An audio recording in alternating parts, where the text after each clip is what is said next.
Ang sabi nila ay walang ina ang kayang tiisin ang kanyang anak.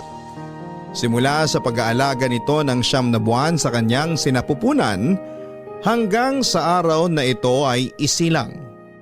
Ngunit hindi lahat ng ina ay kayang panindigan ang mabigat na responsibilidad na sa kanila ay iniatang.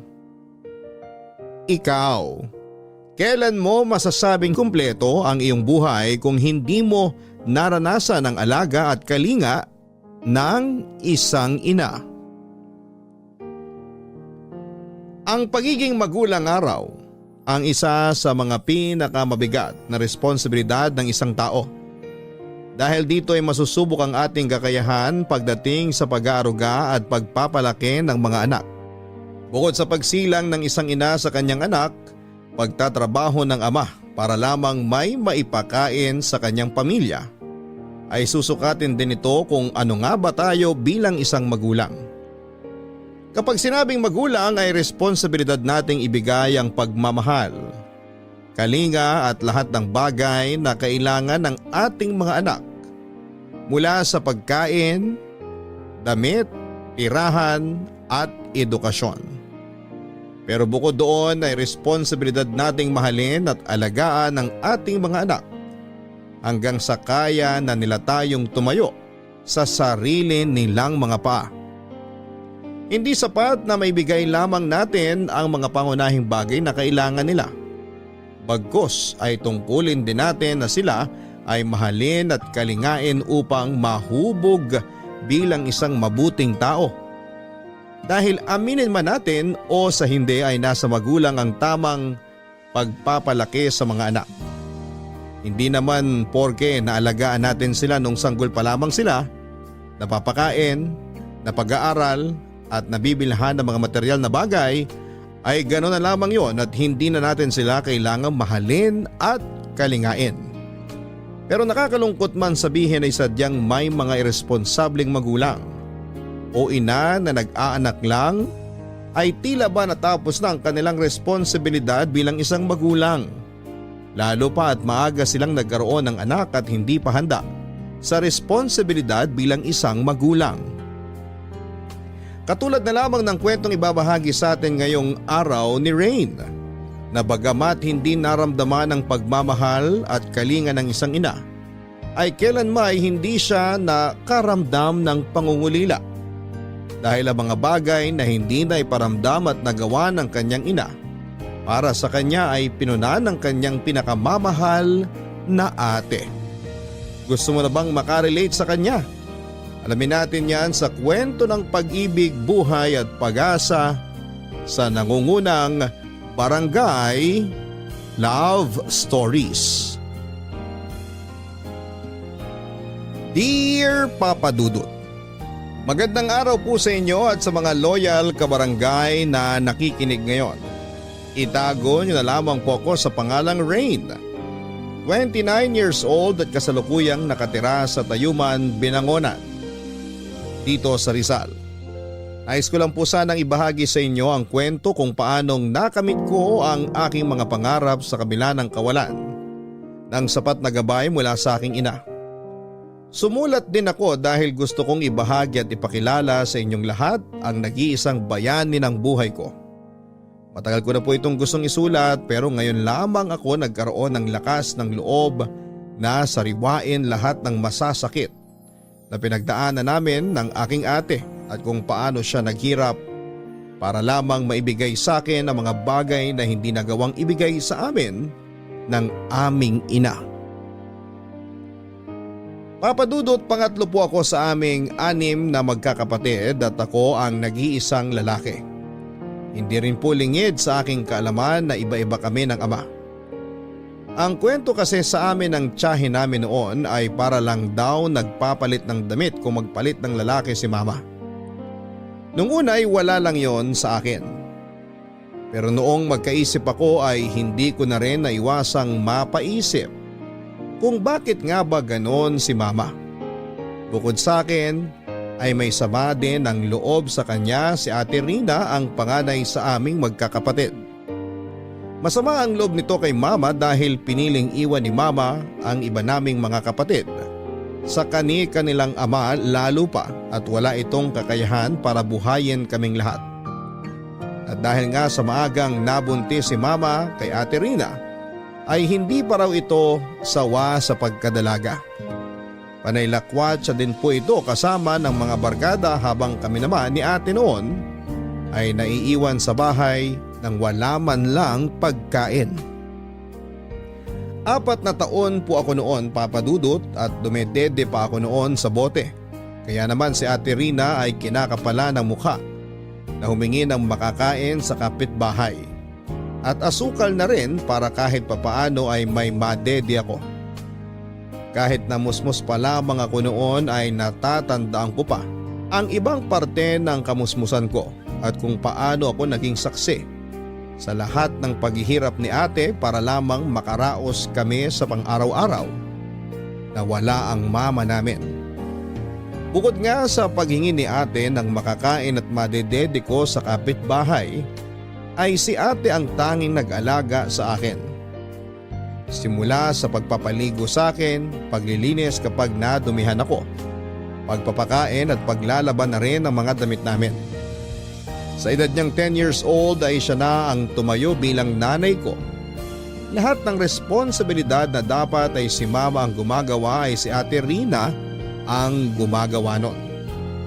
Napakabata pa namin pareho ni ate noon at sabik sa pag-aaruga ng isang ina pero dahil sa pagiging makasarili ni mama ay napabayaan niya kami.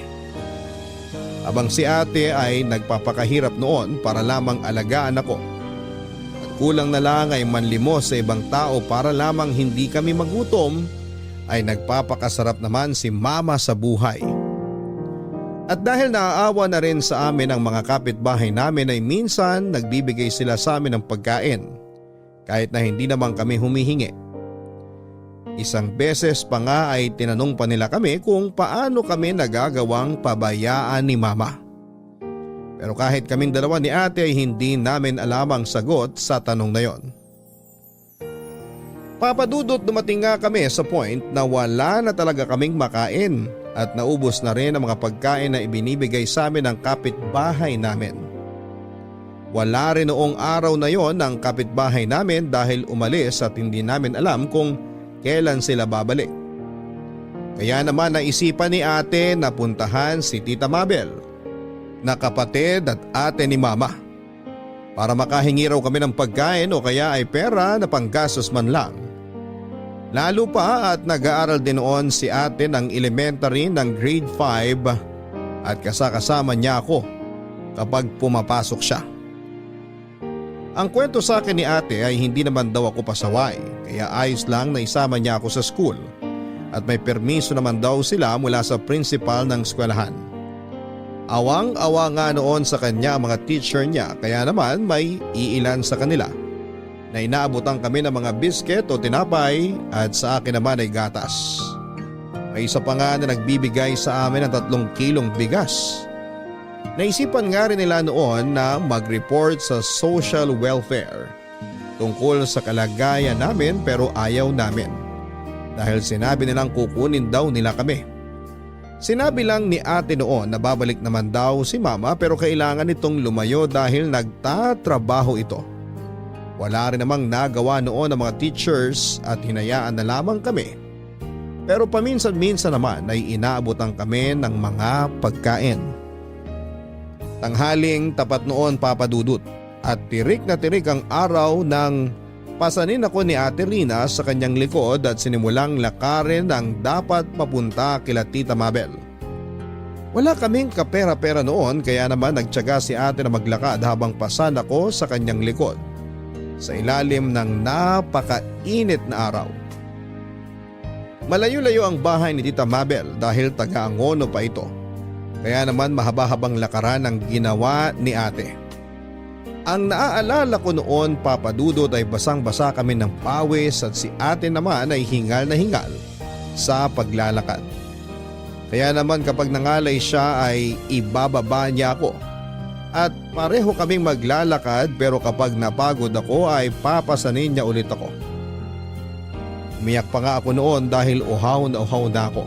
At gutom na rin pero ang sabi noon ni ate, ay malapit na kami kaya tumigil na ako sa pag-iyak. At sa wakas nga po ay narating namin ang bahay ni Tita Mabel at galit na galit po ito nang makita ang itsura namin ni ate.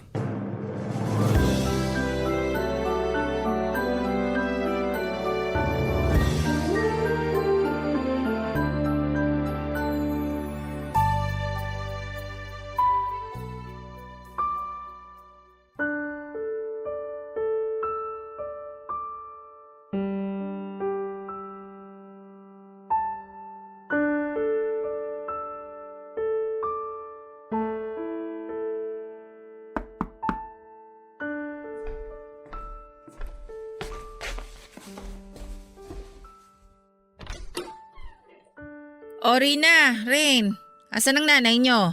Ano't ganyan namang itsura nyo para kayong mga basang sisiw? Mano po, tita? Kaawaan kayo ng Diyos. Halika kayo, pasok. Ba't naman ganyan ang mga itsura ninyo? Asan ang nanay nyo? Sino kasama nyong pumunta rito? Kami lang pong dalawa ni Rain. Wala po si mama sa bahay eh. 1 linggo na po siyang hindi umuuwi. Ano? Anak ng tokwa naman talaga yung nanay ninyo, oh. 1 linggo nang hindi umuuwi. Ha, wala talagang pagbabago yung babaeng yan. Kumain na ba kayo? Hindi pa nga po eh. Ay siya, tara sa kusina, ipaghahain ko kayo. Ano ba yan? Masasabunutan ko yung ina ninyo. Ay. O ayan, may mga natira pang pagkain dito sa lamesa. Ubusin nyo lahat yan. Salamat po, tita. Sige, kumain lang kayo. Ubusin nyo na yan at mukhang gutom na gutom nga kayo. Tatawagan ko lang ang magaling ninyong ina.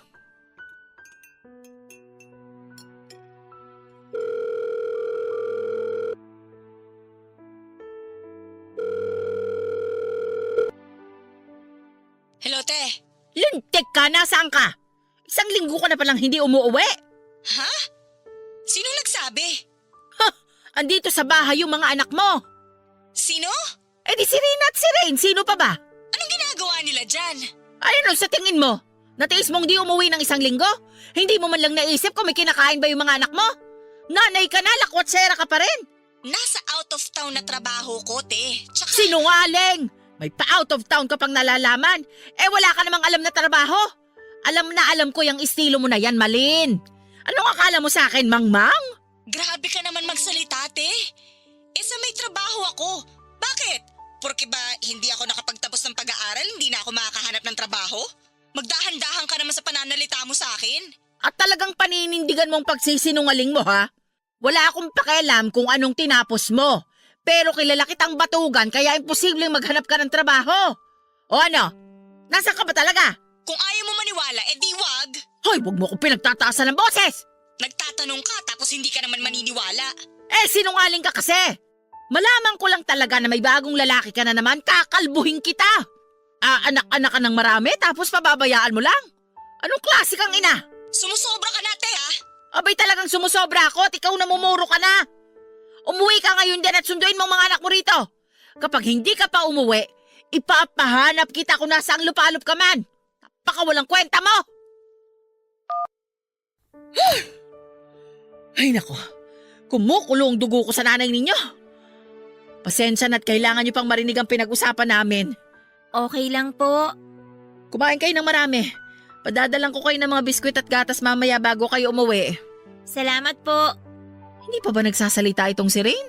Nagsasalita naman po yan, kaso hindi pa lang po tuwid. 4 na taon na yan ah. Dapat kahit paano nakakabuo na siya ng mga salita. Hindi ko nga rin po alam kung bakit eh. Pabaya kasi ang nanay ninyo. Imbis na kayong tinututukan kung ano-anong walang kwentang bagay ang naatupag niyan. 2 na nga lang kayong nasa kanya, hindi pa niya kayo maasikaso. Teka muna pala. Ikaw ba'y nag-aaral? Opo, grade 5 na po ako. Grade 5? Ilang taong ka na ba? 10 years old po. Ang bata mo pa para mahirapan ng ganyan. Ay, wala eh. Yung nanay niyo walang kwenta. Kasi kung may kwenta siyang ina, hindi niya kayo pababayaan ng ganyan. May balak pala siyang iwan kayo ng matagal. Di sana, iniwan na lang muna kayo ni Rain sa akin. Napaka-irresponsable talaga. Ako, pasensya na kayo sa tita ha. Pero galit na galit talaga ako sa nanay ninyo. Lalo pat malaman kung ganyan ang sitwasyon ninyo. Naaawa ako sa inyong magkapatid. Gustong-gusto kong magkaanak pero hindi pwede kasi sira na ang matres ko. Tapos siya, 6 ang anak pero pinababayaan niya lang ng ganyan. Uminom po muna kayo ng tubig, tita. Salamat anak. Huwag niyo na po kaming alalahanin. Sanay na naman po kami kay mama. Tsaka kaya ko naman pong alagaan si Rain eh. Gusto niyo ba dito muna kayo sa akin? Mas gusto po kasi namin ni Rain dun sa apartment. Tsaka malapit po sa school ko. Pwede naman kitang ikuha ng service. Tapos si Rain dito sa bahay, ako mag-aalaga at magbabantay. Hindi po kasi sumasama sa iba si Rain. Sa akin lang po. Kapag nandito naman kayo, hindi na kayo mapapabayaan. O ano, isipin mong mabuti. Pakikausap niyo lang po si mama na wag na po kami iwan sa bahay ng matagal. O sige, hindi na kita pipilitin. Pero kung magbago man ang isip ninyo, welcome na welcome kayo rito sa bahay ko. Okay? Opo, tita. Salamat po.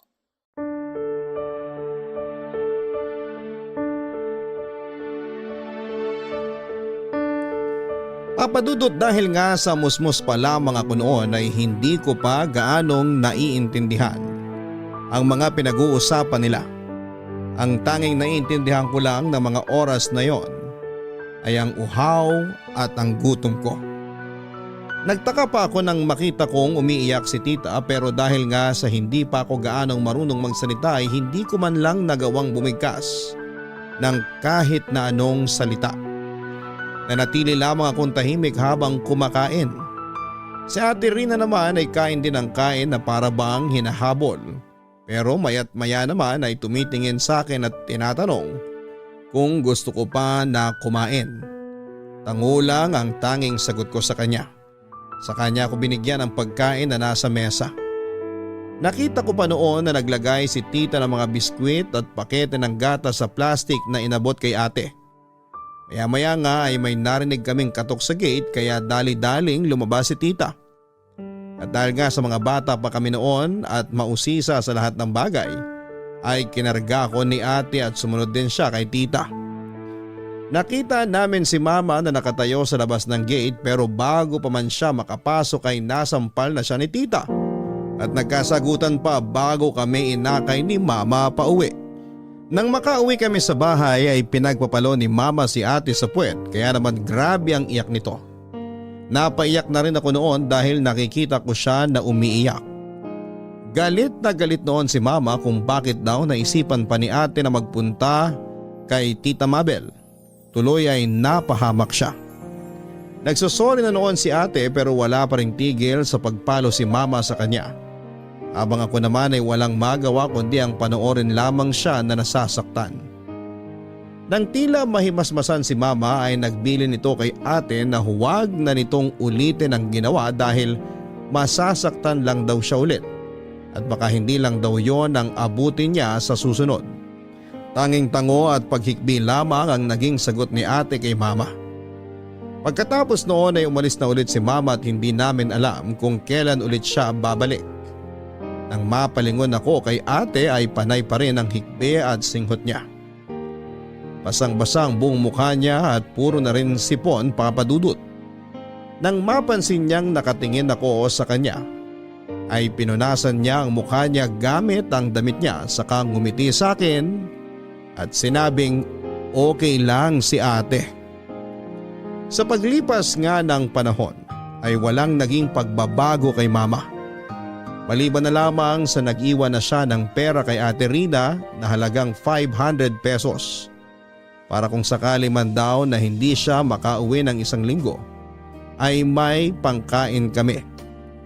Pumasok na rin ako noon sa school. Grade 5 ako habang si ate naman ay graduate na ng high school at dahil nga kapos kami ay hindi na siya nag-aral pa ng kolehiyo. Tinitipid-tipid nga namin ang perang iniiwan ni mama para umabot yon ng 1 linggo. Hindi namin alam kung saan galing ang pera ni mama dahil ang alam namin ay wala naman siyang trabaho at lagi lang nasa barkada. Pero hindi na namin kwenestyon si Mama dahil ang importante, kahit papaano ay hindi na kami nagugutom ni ate.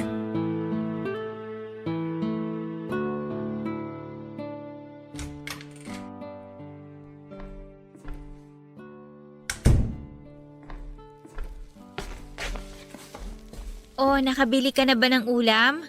Itlog na lang binili ko. Tig-isa tayo. Kala ko ba corned beef ang gusto mo? Oo nga. Kaso, naalala ko may project ka pang bibilhin. Magkano na lang naman natira sa 500 na iniwan ni Mama? Kakasya pa naman kahit bumili ka ng corned beef. Hayaan mo na. Nakabili na ako ng itlog eh. Di ka nagsaing, te? Hindi, sinangag ko lang yung kanin na bahaw kagabi. Panis na yun eh. Medyo basa na kasi yun. Pwede pa naman kainin eh. Hinugasan ko naman bago ko sinangag. Tinanggal ko yung mga parte na medyo basa. Di ba maglalasang panis yan? Hindi! Hinugasan ko nga, di ba? Kesa naman magsasaing pa tayo ng panibago. Di masasayang lang yung bahaw kagabi.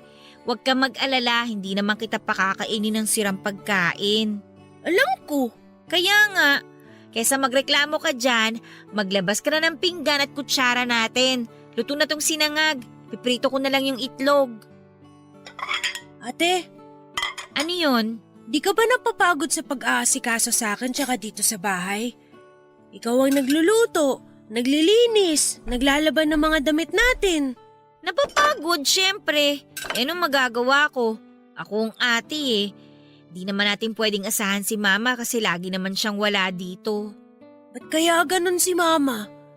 Yung nanay nung iba kong classmate, todo asikaso sa kanila kahit malaki na sila. Samantalang tayo. Hindi ka pa ba nasanay? Maliit pa lang tayo, ganun na siya eh. Pasalamat na nga lang tayo kasi iniiwanan niya tayo ng pambili ng pagkain. Naiinggit lang kasi ako sa iba kong kaklase. Buti pa sila inaasikaso ng mga nanay at tatay nila. Tumigil ka nga dyan. Huwag ka nang umasa nga alagaan tayo ni Mama. Kasi kung gusto niya, matagal na sana niyang ginawa yun. Di ba niya tayo mahal? Ano sa tingin mo? Pinabayaan nga tayo, di ba? May nanay bang mahal ang anak tapos pinababayaan naman?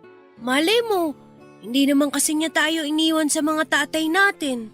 Ewan ko din. Wala na akong pakialam kung ano ba talaga ang dahilan at iniwan tayo kay Mama.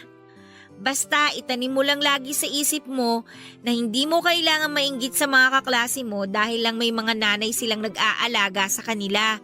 Andito naman ako eh. Inaalagaan naman kita, di ba? Sorry ate. Salamat din sa pag-aalaga mo sa akin. Basta lagi mong iisipin, hindi man magampanan ni Mama yung tungkulin niya bilang nanay natin, nandito ako na ate mo. Oo, bata pa ako at wala pa akong karanasan sa pagiging magulang.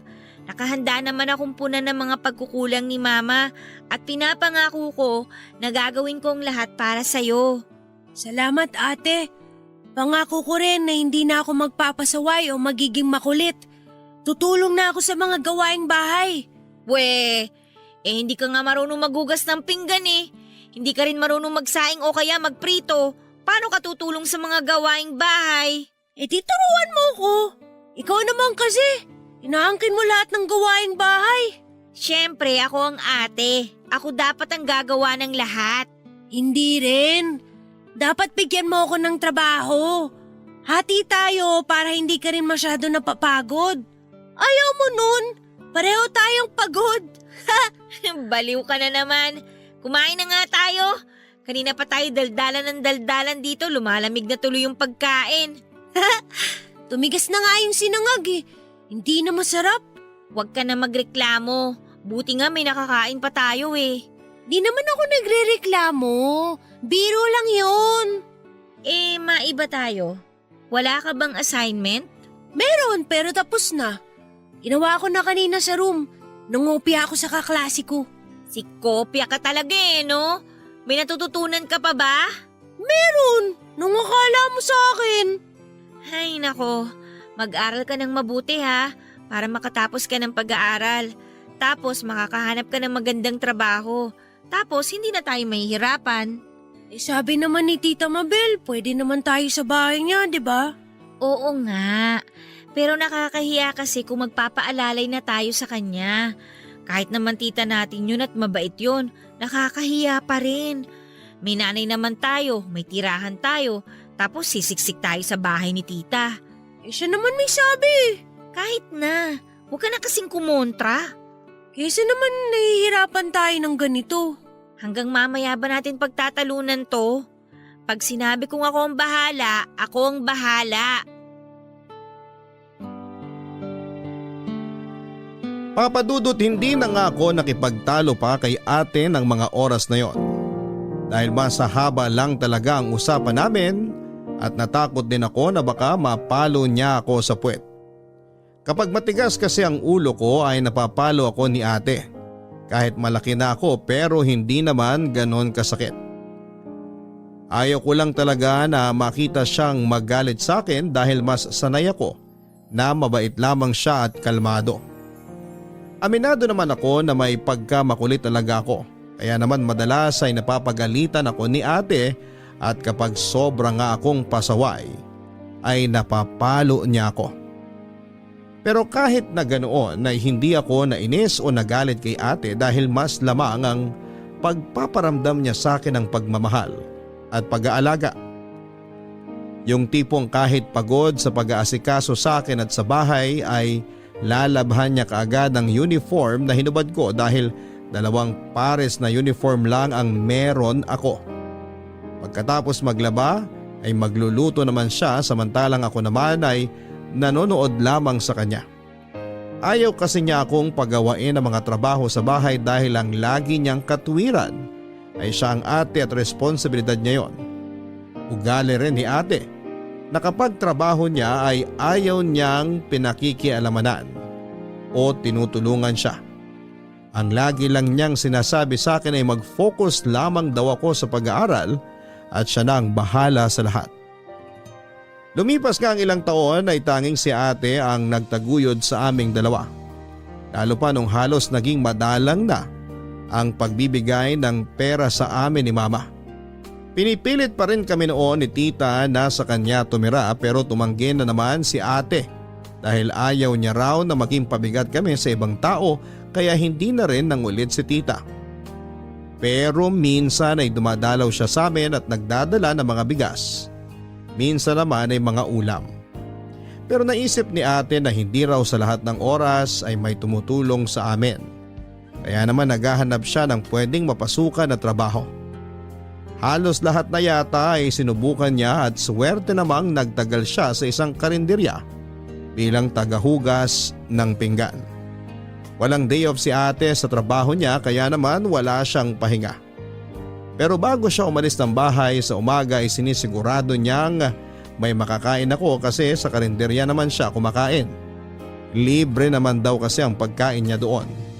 Minsan nga hindi ko maiwasang malungkot dahil nasanay na akong si ate palagi ang kasabay kong kumain. Pero simula na magtrabaho siya ay mag-isa na lamang akong kumakain.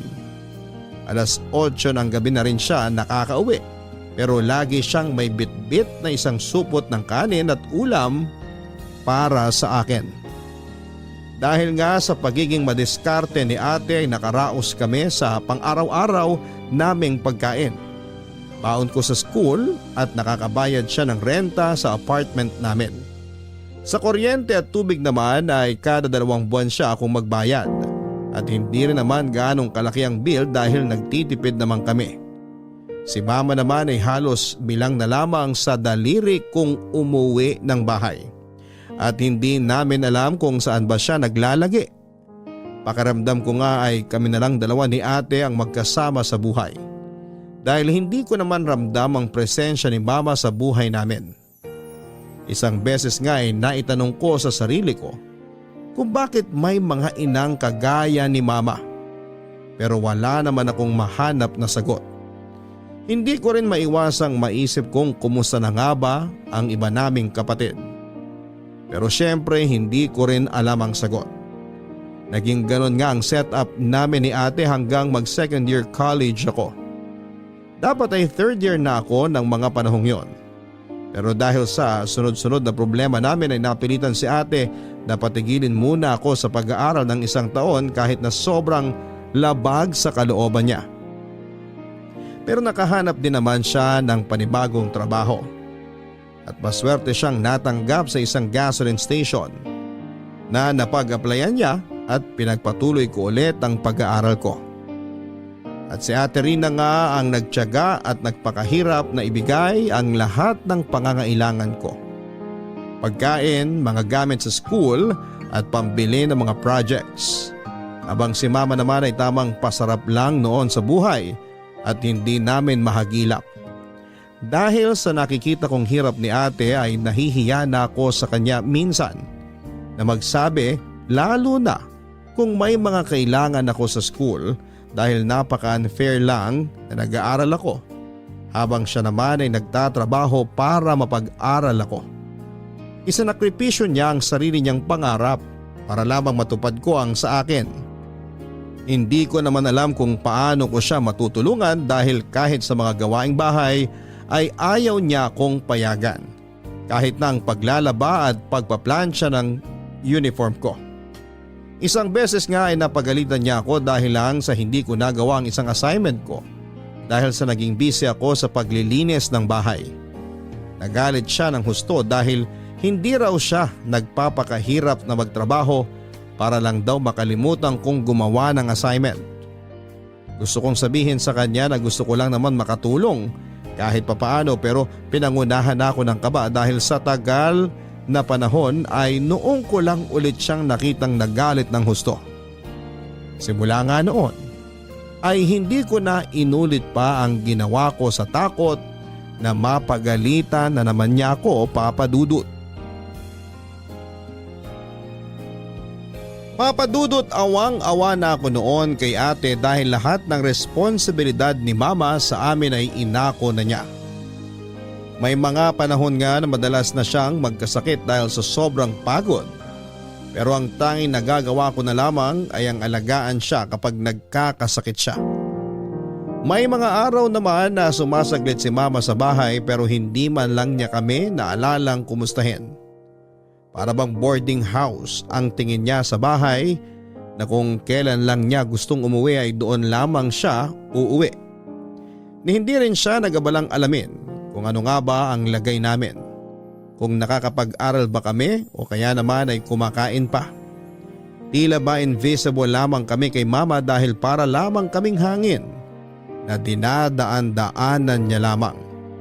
Pero nang malaman niyang may trabaho na si ate ay mas naging madalang na ang pag-uwi niya sa bahay. Nasa 3 o 4 na beses sa isang buwan na lamang kung umuwi siya. Hindi ko tuloy mapigilang magtanim ng sama ng loob sa kanya dahil sa pagiging pabaya niya sa amin. Naisip ko nag-aaral din sana si ate. Hindi sana namin dadanasin ang matinding gutom at hindi sana kailangan magtrabaho ng maaga ni ate kung naging responsable lamang sana siyang ina.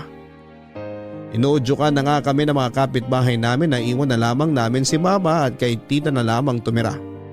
Pero ang tanging sagot lamang ni ate ay problema namin yon at hindi kailangang iasa pa sa ibang tao. At mas nagpatong-patong nga ang mga problema namin nang halos hindi na siya makapagtrabaho dahil lagi siyang nagkakasakit. Halos kakarampot na lamang ang kinikita ni ate sa trabaho niya. Kaya naman 2 buwan din kaming hindi nakapagbayad ng renta sa apartment. At naputulan pa kami ng kuryente at tubig. Kinausap nga kami noon ng may-ari ng apartment na kung hindi kami makakapagbayad ay mapipilitan siyang palayasin kami.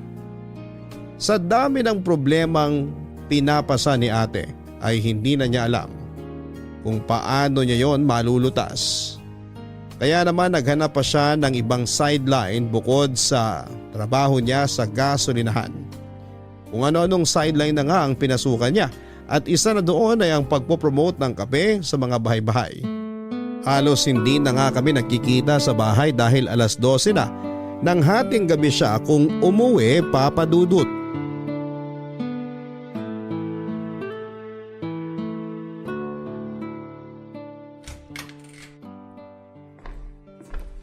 Oh, ba't gising ka pa?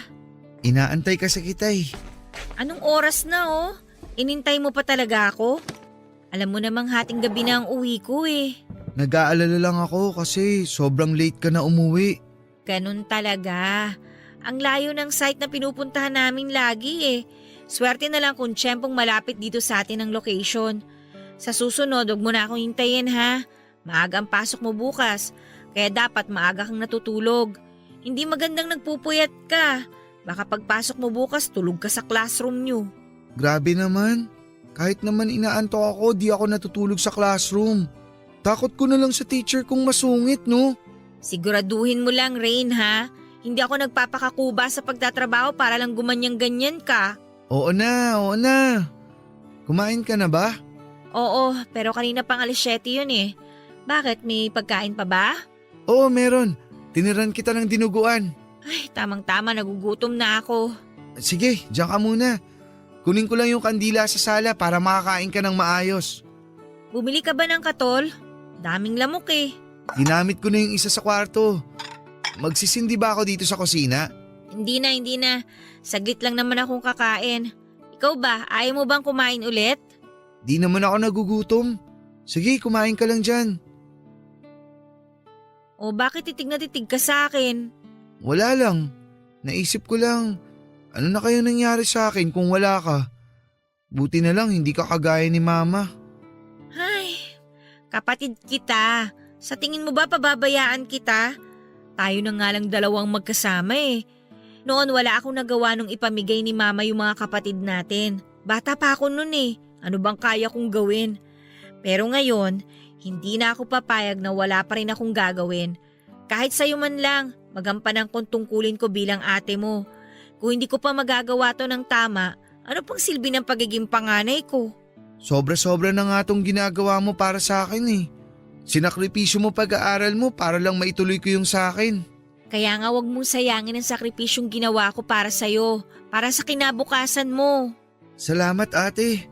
Pasensya ka na rin kung wala man lang akong maitulong sa'yo. Wala kang kailangang gawin. Mag-aral ka lang ng mabuti at magtapos.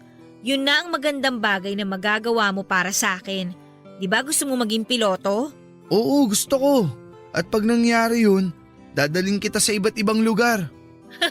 Nox, promise mo yan ha. Ako, pangarap kong makarating sa Paris. Promise te, dadaling kita doon. Pag nakatapos ako naman ang mag-aalaga sa'yo. Bata pa naman ako pag nakapagtapos ka. Kung makapagsalita ka naman, para na akong uugod-ugod. Siyempre, ikaw naman ang bibigyan ko ng maginhawang buhay. Ano ba yan? Naiiyak ako. Baliw! Ba't ka naiiyak? Ang drama mo masyado ha. Kasi naman, trabaho ka ng trabaho. Hindi ka na nga nakakapagpahinga ng maayos. Lagi ka tuloy nagkakasakit. Hindi ako pwedeng tumigil sa pagtatrabaho. Anong kakainin natin? Saan tayo pupulutin kung hindi ko mababayaran tong apartment? Saan ako kukuha ng pambaon mo sa school? Pambili mo ng mga project at tuition? Hindi ako pwedeng magpahinga, Rain. Pero di ka rin pwedeng magkasakit. Alagahan mo rin sana yung sarili mo, te. Huwag mo akong intindihin. Kaya ko ang sarili ko. Ang mabuti pa, matulog ka na. Maaga ka pang gigising bukas. Ako nang bahala magligpit dito. Iwan mo na lang sa lababo yung pinagkainan mo. Ako na maghuhugas bukas. Huwag ka nang kumontra ha. Alam kong pagod na pagod ka sa trabaho. Kahit paano naman, hatian mo ako ng mga gagawin. Para makatulong naman ako sa'yo kahit sa paglilinis lang ng bahay. Ay, o sige. Pakisuyo mo na lang bukas ha. Inaantok na rin kasi ako eh. Sige, good night ate. Good night.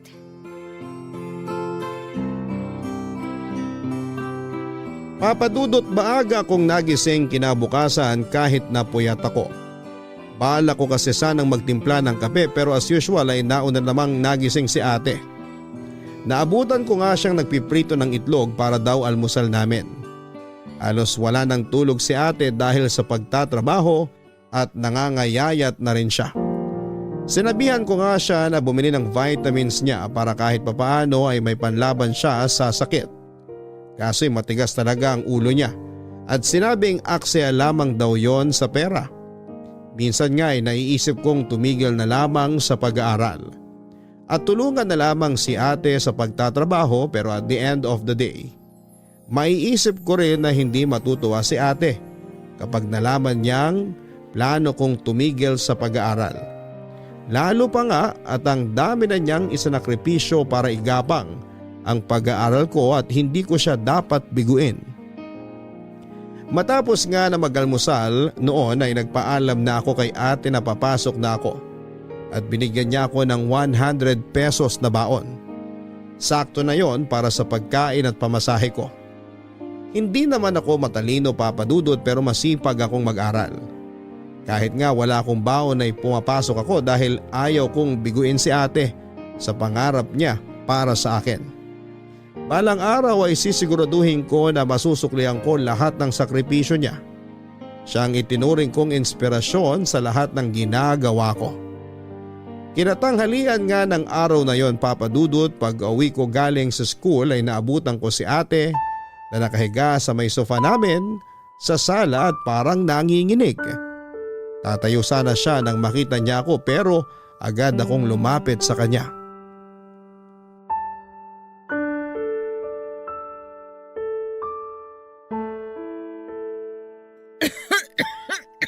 Ayos ka lang, te.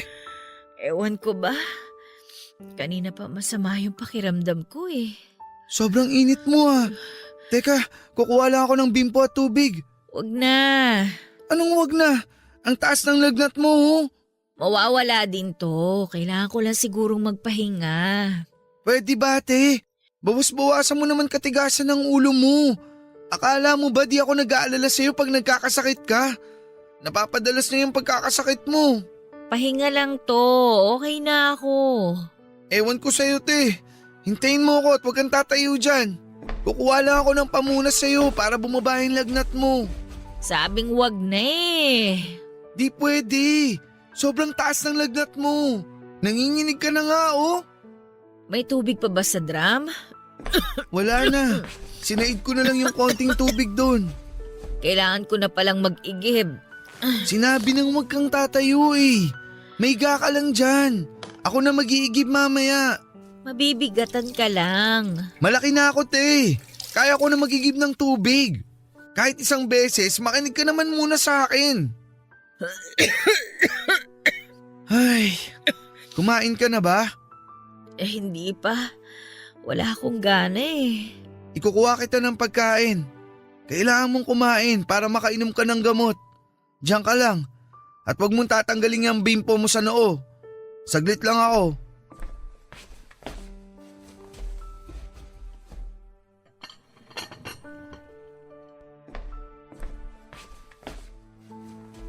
Kaya mo bang umupo?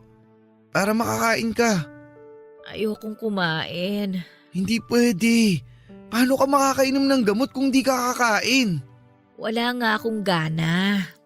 Mapait ang panlasa ko eh. Eh kasi nga may sakit ka. Sige na naman, te. Kahit konti lang kumain ka. Konti lang ha. Oo, promise. Malamanan lang yan tiyan mo bago ka uminom ng gamot.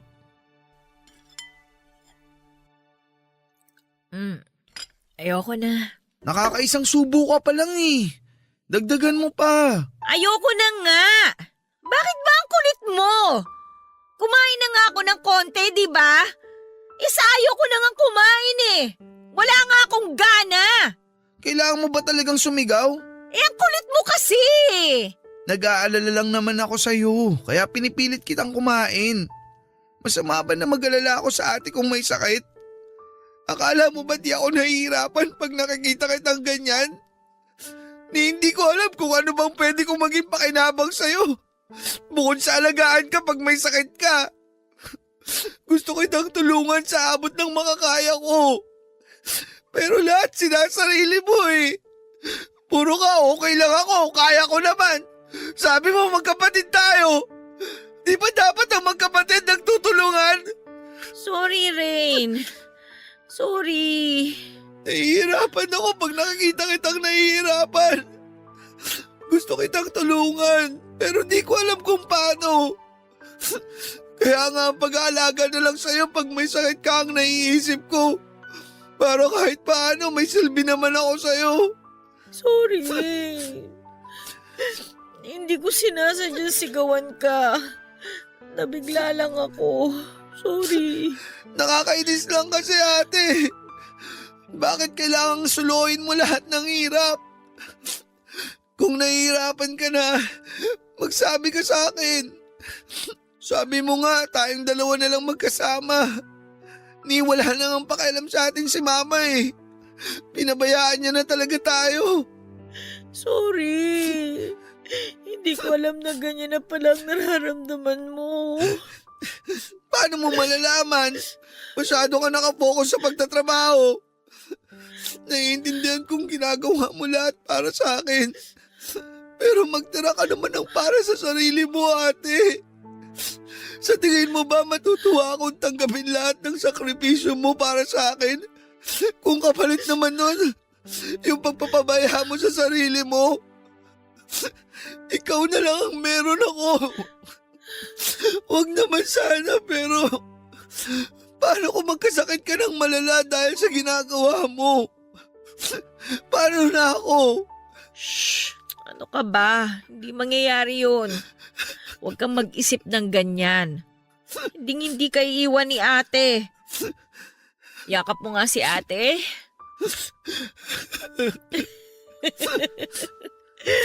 Grabe naman makaiyak. Hoy, buhay pa ako, no? Walang nakakatawa, ate. Oh, sorry na nga eh. Sorry na kung nasasaktan kita ngayon. Pero kailangan mong maintindihan na lahat ng ginagawa ko para mabigyan kita ng maayos na buhay. Maayos na buhay na hindi kayang ibigay sa atin ni Mama. Pero wag mo naman sanang abusuhin ang sarili mo, ate. Magpahinga ka rin. Magpahinga ka muna kaya ng 1 linggo. Ay, hindi pwede. Mawawalan ako ng trabaho. Magpapaalam ka naman eh. Eh baka mamaya maghanap sila ng kapalit ko. Hindi na ako makabalik. Ayan, ang tigas talaga ng ulo mo. Ganito na lang. Pag hindi pa ako gumaling bukas, sige, bahala na. 1 linggo ako magpapahinga. Pero pag gumaling agad ako bukas, papasok na ako sa trabaho ha. Ano ba yan? May mga kondisyon ka pa talaga. Eh kasi nga, hindi ko naman pwedeng isugal ang trabaho ko. Pero yung kalusugan mo, isusugal mo. Pahabain pa ba natin tong usapan na to? Bahala ka na nga. Basta wag mong sabihin hindi kita pinagsabihan.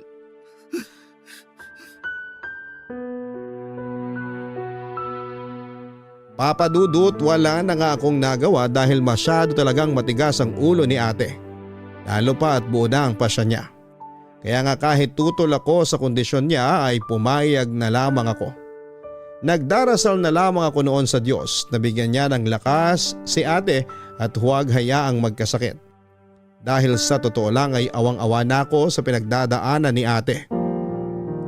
Simula noong bata pa kami ay naipasa na sa kanya ang responsibilidad ni mama na kung tutuusin ay hindi naman dapat niya pinapasan. Pero dahil mahal ako ni ate ay mas pinili niyang alagaan ako at magsakripisyo para sa kapakanan ko. Minsan nga ay hindi ko maiwasang isipin na kung iba lang siguro ang naging nanay namin ay hindi ganong buhay ang daranasin namin.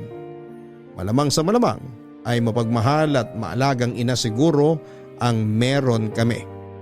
Pero dahil nga sa pagiging pabaya ni mama ay unti-unting nabuo ang galit ko sa kanya. Alam kong masamang magtanim ng galit sa ibang tao lalo pa sa magulang natin. Pero yon ang nararamdaman ko ng panahon na yon. Hindi naman kami naghahangad ng maginhawang buhay. Yun lang sanang mulira at responsableng ina ay ayos na kahit gaano pa kahirap ang buhay. Papadudot kinabukasan nga ay gusto pa sanang pumasok ni ate sa trabaho niya kahit na masama pa rin ang pakiramdam niya. Pero dahil nga may usapan kami ay hindi na rin siya umalma. Hindi rin naman problema kung 1 linggo siyang magpahinga sa trabaho dahil may budget naman kami para sa loob ng 2 linggo. Nakigamit na lamang ng cellphone si ate sa kapitbahay para makapag-text sa kanyang amo na hindi muna siya makakapagtrabaho dahil may sakit siya. Pumayag naman ang amo niya at sinabing magpagaling din siya kaagad. Natuwa naman ako ng mga oras na yon sa kaalaman na makapagpapahinga si ate pansamantala mula sa kanyang pagtatrabaho. At habang may sakit nga siya, ay ako na muna syempre ang gumawa ng mga gawaing bahay mula sa paglilinis, pagluluto, paghuhugas ng pinggan, paglalaba at syempre pag-iigib ng tubig sa poso. Pakiramdam ko nga noon ay magkakalas-kalas ang mga buto ko sa sobrang bigat ng iniigib ko. Doon ko nga napagtanto kung gaano kahirap ang ginagawa ni ate na pag-iigib ng tubig araw-araw para lamang may mainom kami, may pampaligo at kung ano-ano pa na kailangan ng tubig. Lalaki ako pero halos hindi ko na kayanin ang pag-iigib. Paano pa kaya si ate na babae at maliit ang katawan? Hindi pa kasi namin maipakabit ang tubig dahil nagpatong-patong na raw ang interes mula sa naiwang bill na hindi namin nabayaran. Napaisip nga ako kung paano nakakaya ni ate na mag-igib araw-araw ng ganon kabigat. Kaya nga sinamantala ko na noong araw na yon ay ako ang gumawa ng lahat ng trabaho sa bahay para makapag full rest si ate. Kinagabihan naman ng araw ding yon ay nagulat ako nang biglang sumulpot si mama sa bahay. May dala itong pares ng mamahaling high heels, na sapatos at mamahaling bag. Ang sosyal din ng itsura niya mula sa damit hanggang sa gintong mga alahas. Napatanong naman ako sa isipan ko kung bigay ba yon o bili niya. Pero agad ko ding naisip na imposibleng bili niya ang mga yon dahil wala naman siyang trabaho. At kung meron man ay hindi pa rin sapat para makabili siya ng mga mamahaling gamit. Hindi ko tuloy napigilan ang muling pag-usbong ng galit sa puso ko na mga oras na yon para kay mama. Dahil habang naghihirap kaming dalawa ni ate ay nag-aastang dalaga naman si mama. Na tila ba walang kahit na anong responsibilidad sa buhay. Sakto namang nagising noon si ate at nagiinit ang ulo nang makita ang itsura ni mama at ang mga gamit na bitbit nito. Alam niyo pa palang uuwian niyo? Anong sinabi mo? Ulitin mo nga! Buti, alam niyo pa ang daan pa uwi rito. Bastos ka! Wala kang modo! Bahay ko to kaya natural lang na umuwi ako. Ma! Tama na yan! May sakit si ate, kaya huwag niyo naman siyang saktan! At bakit? Sino ka para pagsabihan ako ng dapat kong gawin? Hindi mo ba narinig ang ate mo? Wala na siyang respeto sa akin! Masyado siyang bastos magsalita! Bakit? Karapat dapat ba kayong igalang? Karespe-respeto ba kayo? Talagang sumasagot ka pa ng pabalang sa akin, ha? Hoy! Anak lang kita kaya wala kang karapatang sumagot-sagot sa akin ng ganyan! Matagal nang nawala ang respeto ko sa inyo. Simula nung tinalikuran yung responsibilidad nyo sa amin at mas pinili nyong sumama sa lalaki nyo. Anong sabi mo? Ate, anong sinasabi mo? May bagong lalaki si Mama. Kaya nga hindi niya tayo inuuwian eh. Tapos ngayon bigla lang siyang susulpot dito at manenermo ng tungkol sa respeto? At saan mo naman nakuha ang chismis na yan? Magdahan-dahan ka sa pananalita mo sa akin, Rina, ha? At baka hindi lang sampalak abutin mo sa akin. Ano pa bang hindi niyo nagagawa sa akin? Sa tingin niyo ba masisindak niyo ako katulad ng dati? Hindi na ako yung Rina na bata, mahina at walang magawa sa bawat baluktot na desisyon ninyo! Ah, ganon! O heto, pigilan mo! Ma, ano ba? Tama na! Huwag mong saktan si ate! Huwag kang makialam! Kung ayaw mong ikaw naman ang tabaan sa akin! Sige! Tinulak mo ako? Lumalabang ka na ngayon? Tatanggapin ko lahat ng pananakit niyo sa akin! Pero subukan niyo pagbuhatan ng kamay si Rain! Hindi ako mananahimik lang dito! Wala kang utang na loob! Matapos ko kayong iluwal, ganito igaganti niyo sa akin? Pasalamat nga kayo at hindi ko kayo ipinamigay kagaya ng mga kapatid niyo. Sana nga pinamigay niyo na lang kami! Ate, tama na! Tumigil na kayo ni Mama! Hoy, Rina! Kung hindi dahil sa lalaking sinasabi mo, baka namatay na kayo sa gutom nun. Palibhasa, hindi nyo alam na sa kanya galing yung 500 na binibigay ko sa inyo. Ito nga oh, binilhan niya ako ng mga mamahaling gamit. At hindi ko lang siya basta lalaki dahil pakakasalan niya ako. Magiging tatay niyo na siya. Wala nga naging silbi ang pagiging nanay niyo sa amin eh. Tapos ngayon bigla-bigla kayong magsasabi na magkakaroon kami ng bagong tatay? Hindi namin kailangan ng tatay. At mas lalong hindi namin kailangan ng nanay. Sa ayaw at sa gusto nyo, magkakaroon na kayo ng bagong tatay.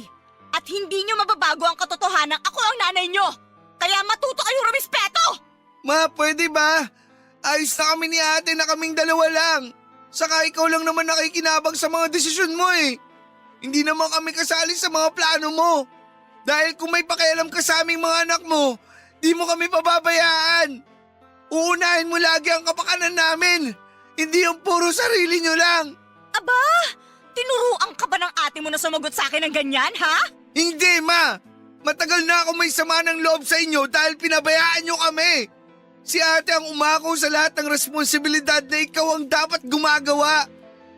Kinailangan ni ate na magtrabaho agad para lang makapag-aaral ako. Trabaho siya ng trabaho kahit lagi na siyang nagkakasakit. Tapos itong apartment na to, hindi na alam ni ate kung paano niya pababayaran.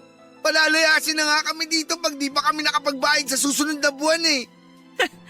Wala akong pakialam. Palayasin akong palalayasin. Bahala kayo sa mga buhay nyo. Mga wala kayong utang na loob. Magdusa kayo ngayon. Makaalis na nga rito.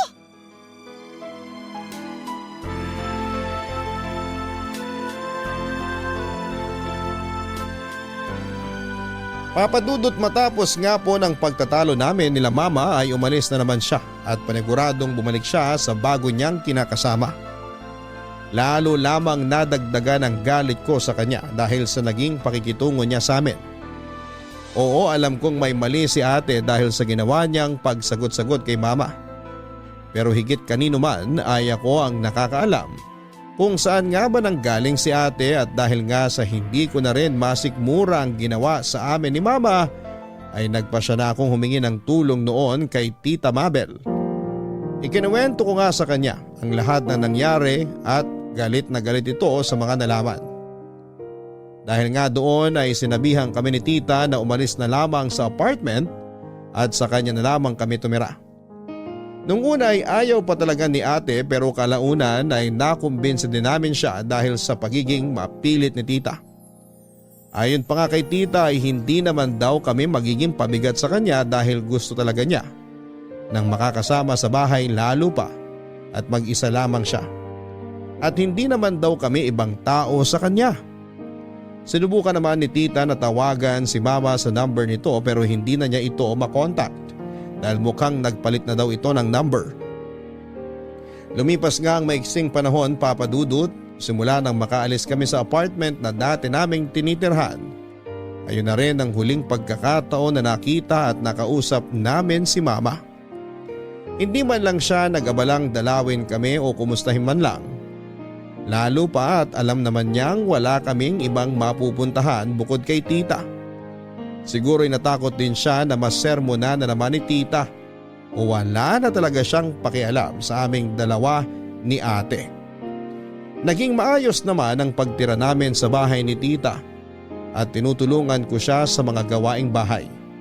Si ate naman ay nag-aabot paminsan-minsan ng pera kay tita pero hindi naman ito tinatanggap dahil mas kailangan daw namin ng pera. Lalo na sa pag-aaral ko dahil ilang buwan lang ay gagraduate na ako sa college. Ipinagpatuloy nga ni ate ang pagtatrabaho sa weekdays at sideline job naman tuwing weekend. Tinatanong pa nga siya noon ni tita kung bakit kailangan pa daw niyang mag-sideline gayong sapat naman ang kinikita nito sa regular na trabaho nito. Ang tanging sagot naman ni ate ay nag-iipon siya para sa graduation ko. Pero lumipas nga ang mga araw ay napansin ko ang pagiging matamlay lagi ni ate. Pag uwi niya galing sa kanyang trabaho ay namumutla din ang kanyang balat at palagi siyang nahihilo. Pero mas kinabahala ko ay ang paglitaw ng mga naglalakihang pasa sa katawan niya. Kaya naman pilit siyang kinumbinsi ni tita noon na magpatingin na sa doktor. Rina, ikaw nga'y magpa-check up na. Check up? Bakit po, tita?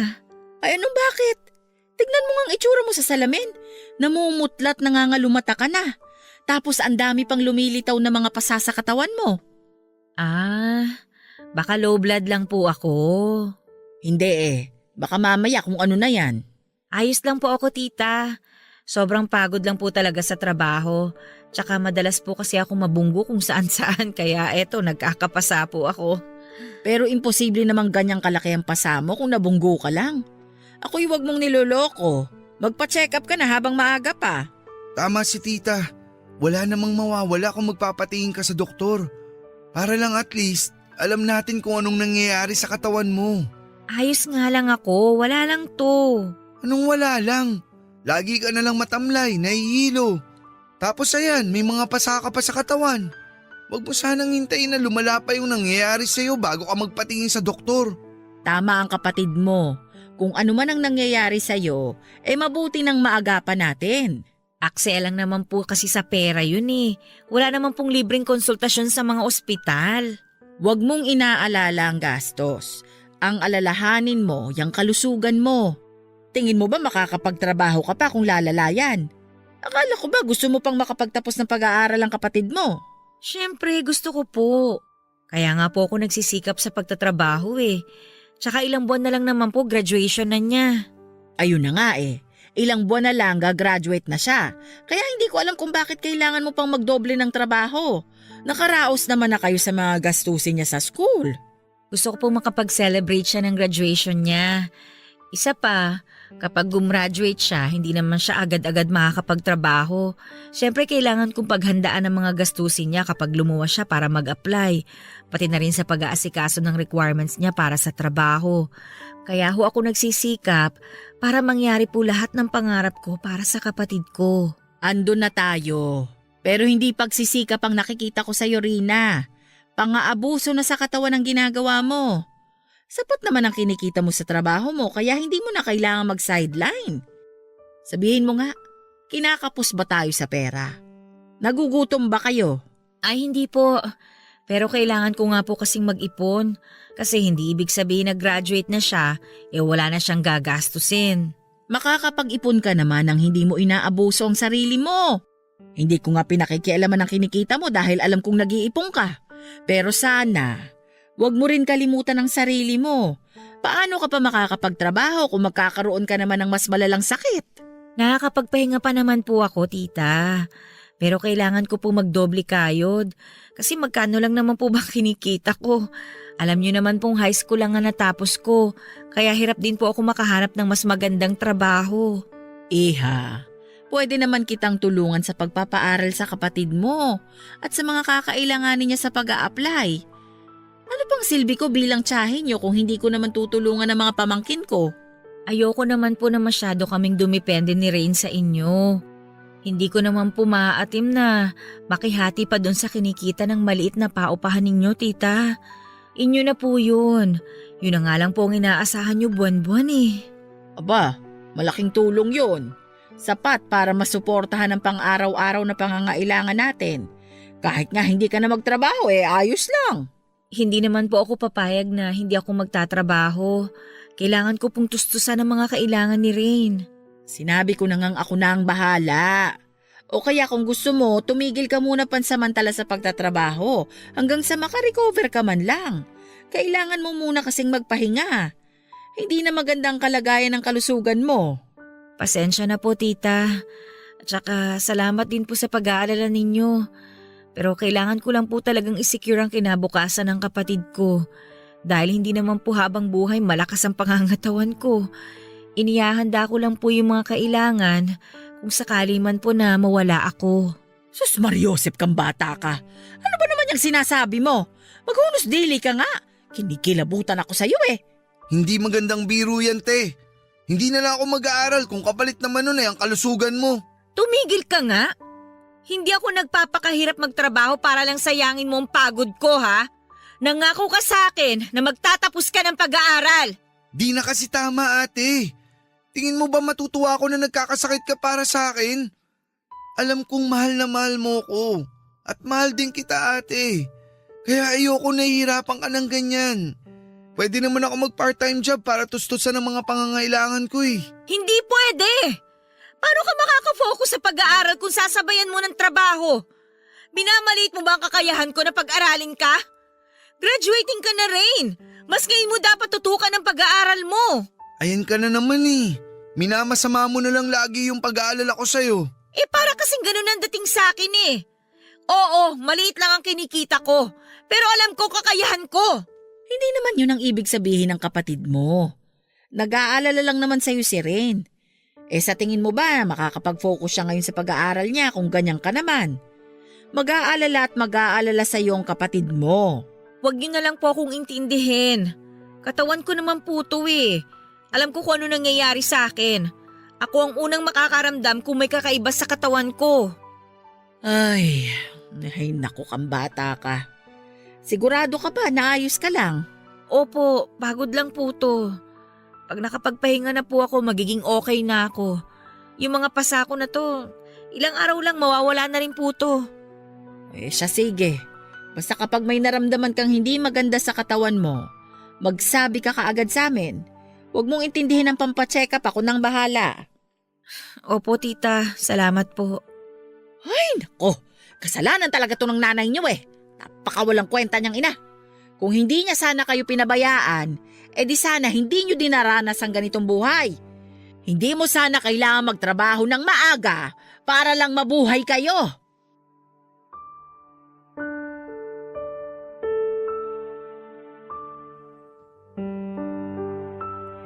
Papadudot, hindi na nga namin napilit pa si Ate Rina na magpatingin sa doktor dahil aksaya lamang daw yon sa pera. Pero sa pakiusap na rin namin ni tita sa kanya ay nakiusap siya ulit sa amo niya na kung pwede makapagpahinga ulit siya ng 3 araw dahil may sakit siya at pumayag naman po ito. Nagpahinga nga si ate ng 3 araw pero napansin namin na hindi naman bumubuti ang lagay niya. Bagkus parang lumalala pa nga. Habang lumilipas kasi ang mga araw at buwan ay napapansin namin na lalo siyang nagiging matamlay at naging madalas na nga ang pagkahilo niya. Mas dumarami na rin ang mga naglalakihang pasa sa katawan niya na sigurado akong hindi naman talaga galing sa pagkabunggo niya sa kung saan. Madalas nga rin na bigla na lamang dudugo ang ilong niya at doon na nga ako nag-worry ng husto sa kanya. At dahil nga sa labis na pag-aalala sa kanya ay minabuti kong sumadya sa isang doktor dahil masyadong matigas ang ulo ni ate at ayaw talagang magpakonsulta sa doktor. Nagpunta nga ako sa pinakamalapit na ospital sa amin noon at agad akong nagtanong sa nurse station kung may doktor ba akong pwedeng makausap tungkol sa kondisyon ng kalusugan ni ate. Nagtanong muna sila sa akin noon kung ano nga ba ang nangyayari kay ate at sinabi ko sa kanila lahat ng mga sintomas na napansin ko kay ate. Nang marinig nila ang sinasabi ko ay meron na daw silang ideya kung ano nga ba ang posibleng sakit ni ate pero mas mabuti pa rin daw na doktor ang kausapin ko para mas makasigurado ako. Kaya naman sinamahan ako ng isang nurse na makipag-usap sa isang doktor. Matapos ko ngang maisa-isa sa doktor ang lahat ng mga sintomas ni ate ay nagimbal ako sa naging sagot niya na baka posible raw na leukemia ang sakit ni ate. Pero hindi pa naman daw sigurado kaya mas mabuti raw na mag-undergo ng lab test si ate para makasigurado. Papadudot ng mga oras na yon ay nanlalambot ako. Hindi pa sigurado na may leukemia si ate pero ang isipin ko pa lamang na meron nga ay sobrang hirap nang tanggapin. Dali-dali nga akong umuwi ng bahay at naabutan ko si ate na nagpapahinga sa kwarto niya. Hindi ko sinabi sa kanya na galing ako ng ospital pero kinulit ko siya na magpatingin na sa doktor. Pero nagalit lamang siya sa akin. Hindi ko alam ang gagawin ko ng mga oras na yon, Papa Dudut. Hindi ko alam kung paano ko nga ba makukumbinse si ate. Dahil sa totoo lang ay sobrang nagwo-worry na ako sa kanya. Pero dahil matigas ang ulo ni ate ay hindi nga siya nagpapilit. Hindi na nga ako makapag-focus sa pag-aaral ko dahil lagi ko lamang naaalala ang sinabi ng doktor sa akin. Papadudot habang tumatagal ay mas palala ng palala ang kondisyon ni ate. Pero hindi yun naging hadlang para maihatid niya ako sa entablado sa araw ng graduation ko at nabigyan ng Latin Honors. Kitang-kita ko sa mukha ni ate na sobrang proud siya sa akin. At masayang masaya din ako na unti-unti ko nang matutupad ang mga pangarap namin ni ate. Pero nang makababa kami ng stage ay napakapit siya ng mahigpit sa braso ko at sinabing nahihilo siya. At bago ko pa man siya maalalayan ay bigla na lamang siyang nahimatay. Gumapang ang matinding kaba sa akin ang mga oras na yon at agad naman na may lumapit na mga teachers sa amin para tulungan akong madala kaagad si ate sa ospital. Habang nasa tricycle kami noon at ang advisor ko ay nakigamit pa ako ng cellphone sa kanya at agad kong tinawagan si tita at sinabing isinugod namin sa ospital si ate. Kaya naman agad siyang sumunod sa ospital. Sobrang takot ang naramdaman ko ng mga oras na yon, Papa Dudut. Dahil alam ko na may mali sa nangyayari kay ate pero in denial pa rin ako dahil ayaw tanggapin ng utak ko na tama ang sinabi ng doktor sa posibilidad na may malubhang sakit nga si ate. Na-admit nga siya sa ospital ng araw ding yon ng ate ko at agad na nagsagawa ng lab test ang mga doktor para malaman kung ano nga ba talaga ang sakit niya. Kinabukasan nga, Papa Dudut, ay lumabas ang resulta ng lab test ni ate at ayon sa resulta ng test ay kumpirmadong may leukemia nga siya na mas kritikal kesa sa ibang uri ng leukemia. Halos magunaw ang mundo ko. Sa mga sinabi ng mga doktor at pakiramdam ko ay kinapos ako ng hininga. Ang daming tanong na pumasok sa isip ko ng mga oras na yon. Paano nagkaroon ng leukemia si ate? Bakit siya pa? Gagaling pa ba siya? Ilan lamang yan sa mga katanungan ko dahil nakakagulat naman talaga. Ang lakas-lakas niya dati tapos ay malalaman ko na lamang na may leukemia siya. Pero ang sabi naman ng mga doktor ay pwede pa naman daw siyang magamot kung mag-undergo siya ng chemotherapy o kaya ay surgery para sa bone marrow transplant. Pero nilinaw naman nila na 40% lang ang chance na mag-survive si ate sa loob ng 5 taon. Halos 2 linggo nga rin na nakakonfine si ate pero dahil sa kakulangan namin sa pera ay napilitan kami na iuwi na lamang siya sa bahay at doon magpahinga. Samantalang kami naman ni tita ay walang ginawa kundi ang umiyak ng umiyak dahil sa kalagayan ni ate. Parang dinudurog ang puso namin habang nakikita namin siyang nahihirapan ng mga oras na yon.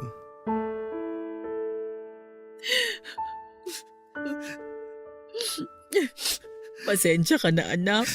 Wala man lang ako magawa para tulungan ka. Ayos lang po, tita.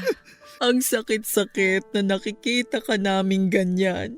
Ang sakit-sakit. Matagal ko na pong alam na may sakit ako. Ano? Ba't di mo sinabi agad? Ba't tinago mo sa amin yung totoo? Hindi ko na sinabi. Kasi alam ko namang wala nang magagawa ang mga doktor para pagalingin pa ako. Tsaka isa pa, wala rin naman tayong pera na pampagamot ko. Marami tayong pwedeng hinga ng tulong, anak. Bakit ka nagdesisyon ng ganyan para sa sarili mo? Andito kami ng kapatid mo. Pwede kaming maghanap ng tulong para sa pagpapagamot mo. Mag-a-apply tayo ng tulong pinansyal. Ang daming pwedeng gawin, anak. Bakit mo sinarili ang ganitong kaimportanteng bagay? Wala na rin naman po tayong magagawa. Kahit pa po makahingi tayo ng tulong. Doktor na po ang nagsabi na walang kasiguraduhan kung gagaling pa ako. Hindi doktor ang magsasabi, ate. Lalaban ka, di ba? Matapang ka Gusto ko po sanang mabuhay ng matagal. Kasi gusto ko makita na maging maayos ang buhay ng kapatid ko. Kaya lang, kailangan na siguro natin natanggapin na maiksi lang talaga ang buhay na pinahiram sa akin. Huwag ka namang magsalita ng ganyan, ate. Makikita mo ba akong sasakay sa aeroplano? Isasama nga kita, di ba? Kayong dalawa ni tita. Pupunta pa tayo ng Paris. Pero hindi ko alam kung hanggang kailan ko pa kakayanin. Ate naman, may paraan pa naman para gumaling ka eh. Kailangan mo lang ng chemotherapy. O kahit na ano, ate. Basta gumaling ka lang. Niloloko na lang natin ang mga sarili natin kung ipipilit pa nating pigilan ang nakatakda ng mangyari. Kahit magpakimo ako o magpa-opera, hindi pa rin naman sigurado na gagaling ako. Pero di ibig sabihin na di natin susubukan. Please, ate. Sang-ayon ako sa sinabi ng kapatid mo. Walang mawawala kung susubukan natin. Wala tayong sapat na pera para sa pagpapagamot ko. Ang isang session ng chemo magkano na? Kung magpapa-opera naman ako, maliit lang yung chance na umabot ako ng 5 taon. Kahit alin man dyan ang gawin natin, mamamatay at mamamatay pa rin ako. Ayoko! Tumigil ka! Di ka pwedeng mamatay! Nangako ka sa akin na di mo ako iiwan! Nangako ka sa akin, ate! Pag nawala ka, paano na ako? Di ko kaya nang wala ka! Andiyan naman si tita eh. Hindi ka naman mag-iisa. Ayoko! Hindi! Ayoko! Di ko manatanggap! Bakit ikaw pa? Pwede namang iba na lang eh. Ang daming masasamang tao dyan na deserving mamatay, pero bakit ikaw pa? Bakit? Wala ka namang ginawang masama eh. Huwag ka magsalita ng ganyan. Matagal ko nang tinanggap ang kalagayan ko. Kaya nga, nag-focus na lang ako sa pagtatrabaho. Kasi sinasamantala ko na malakas pa ako at kaya ko pang magtrabaho. May ipon ako pero mukhang hindi ko na yun madadagdagan. Pero pwede na yun. Para kahit paano, may panlakad ka ng requirements mo. Ate, please. Huwag mo muna akong intindihin. Ang isipin mo muna yung sarili mo. Simula bata tayo, ako palagi ang inuuna mo. Ngayon, sarili mo muna ang unahin mo. Subukan muna natin, anak. Magpagamot ka. Huwag mong intindihin ang gagastusin. Gagawan ko ng paraan. Maraming salamat po, tita. Pero tanggap ko na po. Salamat po.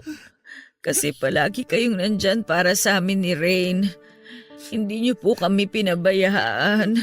Natural! Mga pamangkin ko kayo eh. Gusto ko pa po sanang makabawi sa inyo. Pero mukhang hindi ko na po magagawa.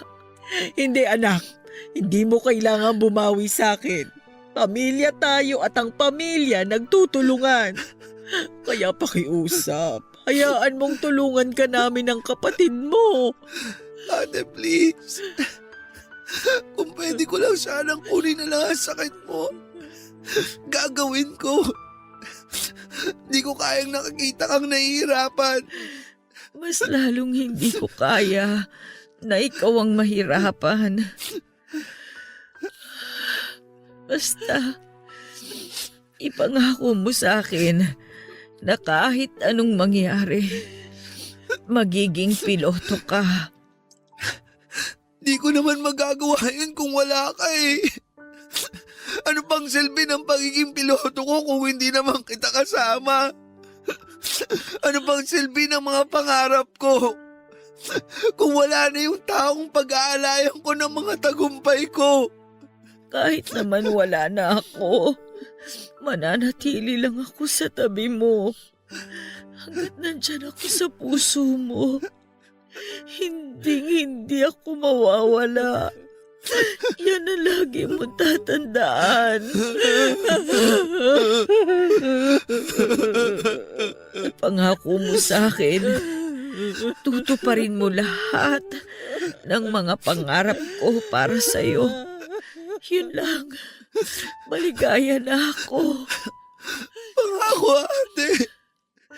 Pangako. Pero wag mo muna akong iwan. Di ko pa kaya. Di pa ako handa. Hindi ka magiging handa hanggat hindi mo tinatanggap. Anumang oras pwede akong mawala. Kaya tatagan mo na ang loob mo. Mahal na mahal kita, ate. Mas mahal kita, Rain. Pwede mo ba akong kumutan? Gusto ko nang matulog.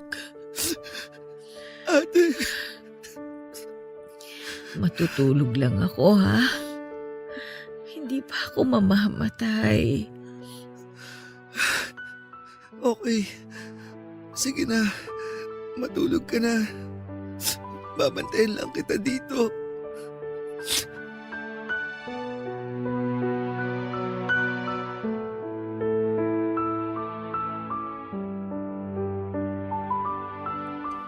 Papadudot habang tumatagal ay mas nagiging malala ang kalagayan ni ate. Sobrang payat na niya at napakaputla. Ang mga mata niya naman ay lumalalim at nangingitim na.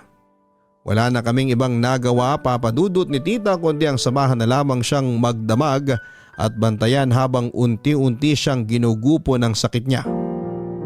Hindi na nga rin siya makatayo dahil sa sobrang pananakit ng katawan niya at madalas siyang sumisigaw sa sobrang sakit. Hindi na rin siya makakain ng maayos dahil halos lahat ng isubo naming pagkain sa kanya ay isinusuka na lamang niya. Minsan nga ay ayaw ko na siyang tignan dahil parang unti-unting dinudurog ang puso ko na makita ang paghihirap ng taong nagsilbing ina ko na rin simula pagkabata ko. Sobrang sakit na nakikita ko siyang nahihirapan. Gusto kong humaba pa ang buhay niya pero naisip ko na kung gusto na niyang magpahinga ay tatanggapin ko yon. Kung yun lamang ang paraan para matapos na ang paghihirap niya. Makalipas nga lang ng 3 buwan ay tuluyan na siyang namaalam. Gusto kong isipin na may plano ang Diyos pero napakabata pa ng kapatid ko para bawiin niya sa akin. Ang daming taong deserving na mamatay ng maaga pero bakit ang ate ko pa? Ang akala ko nga ay tanggap ko na pero ang hirap mag-move forward nang hindi ko na siya kasama. Nasanay ako na lagi siyang nandyan sa tuwing kailangan ko siya. Ipinaparamdam niya sa akin na sapat na ang pagmamahal at pagkalinga niya para punan ang mga pagkukulang ni mama. Masakit ding isipin na wala man lang akong kaalam-alam sa lihim na pinagdaraanan ni ate dahil mas pinili niyang itago ang laban na alam niyang hindi niya maipapanalo. Dumating nga sa lamay ang mga naging kaklase ko at mga naging teacher ko noong high school. Dumating din doon ang ilan sa mga naging katrabaho at amo ni ate. Kinuwento nila sa akin kung gaano siya kasipag sa trabaho at kilalang kilala na raw nila ako dahil wala raw bukang bibig si ate kundi ako. Hindi nga rin daw lingid sa kanila ang kwento ng buhay namin at hanga raw sila sa pagiging dakilang kapatid ni ate dahil sa murang edad daw ay nagawa niyang pasanin ang isang napakabigat na responsibilidad. Napaiyak na lamang ako habang nagkukwento sila dahil hindi ko na kayang magsalita pa. Hindi lang basta dakilang ate ko. Siyang nag-iisang bayani ko. Pero dahil nga sa mga nangyari ay mas lalong tumindi ang galit ko para kay mama. Alam kong hindi siya ang dahilan ng pagkakaroon ni ate ng malubhang sakit pero nasaan siya ng mga panahong kailangan namin siya. Papadudot magdamag lamang ako nagbabantay noon sa kabaong ni ate at nakatitig lamang sa mukha niya. Para lang siyang natutulog pero sarili ko lang ang niloloko ko kung iisipin kong magigising pa siya. Hindi ko na nga magawang kumain dahil ayaw kong malingat akong sandali. Pakiramdam ko kasi bigla na lamang siyang mawawala. Hindi na nga ako natutulog para lamang mabantayan siya. Gusto ko siyang bantayan hanggang sa ihatid namin siya sa huling hantungan. Nakatulala lamang ako noon nang lapitan ako ni tita at pilit akong pinapakain.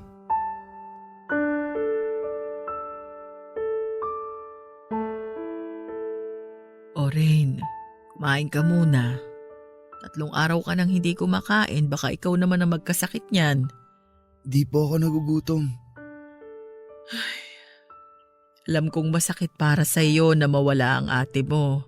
Kahit ako, nasasaktan ako dahil hindi naman ganun kadali na tanggapin ang pagkawala ng mahal natin sa buhay. Pero sa tingin mo ba, matutuwa ang ate mo kung makikita ka niyang ganyan? Na pinababayaan mo ang sarili mo? Pinabayaan din naman niya sarili niya eh. Kaya nga siya nandyan sa kabaong na yan ngayon. Ano ka ba namang bata ka? Hindi pinabayaan ng ate mo ang sarili niya. Kung hindi, edi sana sinubukan niyang magpagamot. Kahit ano pa sana maging resulta. Sana sinubukan niya pa rin. Pero hindi eh. Pinahina niya yung loob niya dahil lang sa sinabi ng doktor na maliit lang yung chance na umaba yung buhay niya. Anak, hindi mahina ang loob ng ate mo. Ang tapang nga niya eh.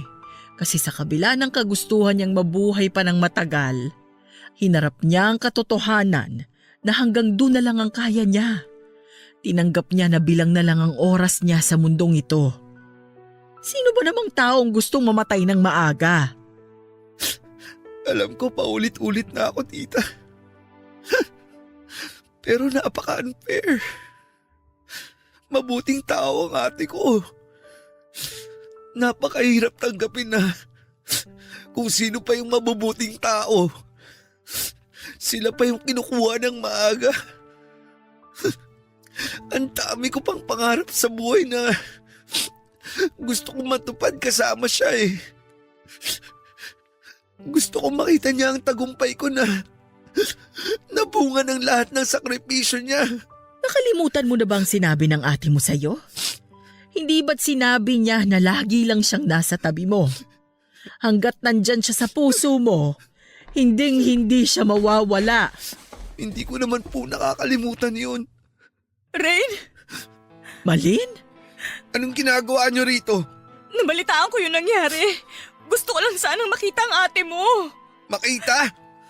Kung kailan patay na siya? Alam kong malaki ang pagkukulang ko sa inyo ng ate mo.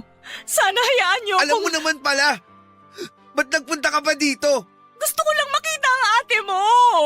Gusto niyo makita? Halika! Halika rito! Rain! Huwag mo naman akong hilahin Ano ng naman kalag ka rin ng mama mo? O ayan! Gusto niya raw makita si ate! Ayan ba? Tingnan mong mabuti si ate! Sorry, anak. Patawarin niyo ako.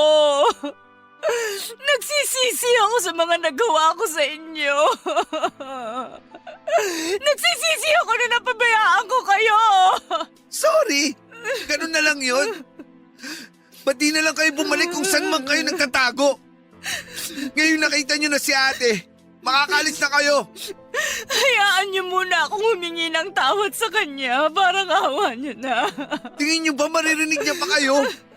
Wala nang silbi ang sorry niyo. Kaya kung pwede lang, umalis na kayo.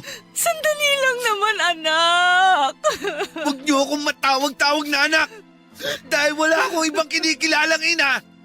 Kundi si ate lang. Rain, pakiusa. Iniwan mo kami para sa lalaki mo.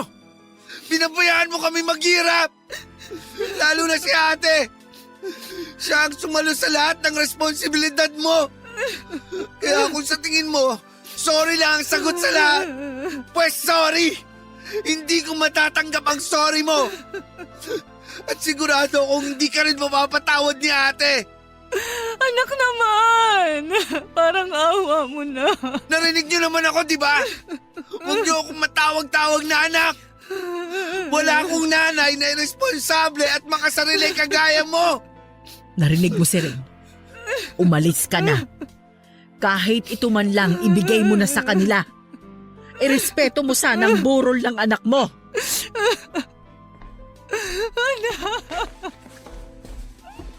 Ayos ka lang, anak. Ang lakas ng loob niyang magpakita sa burol ni ate. Pagkatapos ng mga nagawa niya sa amin, may mukha pa talaga siyang iharap. Naiintindihan kita. Pero palipasin mo muna ang galit mo. Nagluluksa tayo ngayon. Di ko lang matanggap na ang tagal na panahon niyang hindi nagpakita sa amin.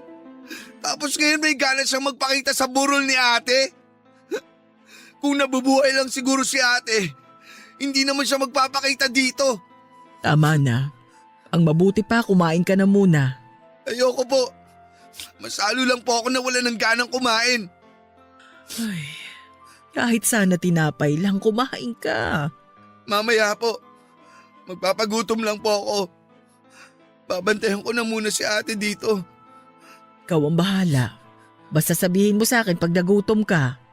Opo. Salamat po.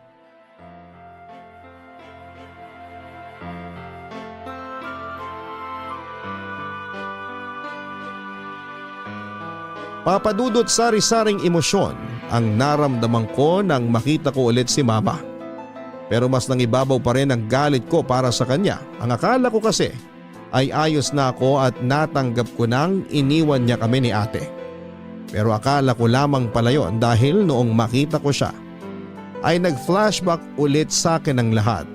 Lahat ng hirap na pinagdaanan naming dalawa ni ate mula noong bata pa kami.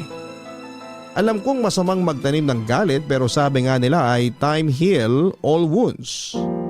Maghihilom ang mga sugat sa tamang panahon. Siguro kapag naghilom na ang mga sugat sa puso ko ay doon ko pa lamang matututunang patawarin si Mama sa lahat ng mga pagkukulang niya sa amin. Lalo na ang pagtalikod niya sa amin. Dahil alam naman nating lahat na hindi ganong kadaling magpatawad, lalo na kung napakalalim ng sugat ang iniwan nito sa iyo. Kinabukasan nga Papadudot ay nadagdagan pa ang dumating sa huling lamay ni ate. Nagpasalamat naman ako dahil sa pakikiramay nila. Si tita naman ay nakaalalay lamang sa akin hanggang sa dumating nga ang araw ng libing. Sa totoo lang ay naisip kong sumunod na lamang kay ate at patawarin sana ako ng Diyos sa naisip kong yon. Napakasakit lang kasi na yung nag-iisang taong kasama ko na simula pa nung bata ako ay bigla na lamang kukunin sa akin ng maaga. Nagmisa pa nga ang pare at pagkatapos noon ay ako naman ang nagsalita sa harapan. Nagkwento ako ng tungkol sa mga sakripisyong nagawa ni ate para sa akin dahil na rin gusto kong malaman nila na si ate ay hindi lang basta panganay kong kapatid. Kung maaari nga lang ay ipangalandakan ko sa buong mundo na ang ate ko ay bayani ko. May liham nga ako na isinulat para kay ate. Liham na punong-puno ng pagpapasalamat para sa mga nagawa niya at binasa ko yon ng malakas.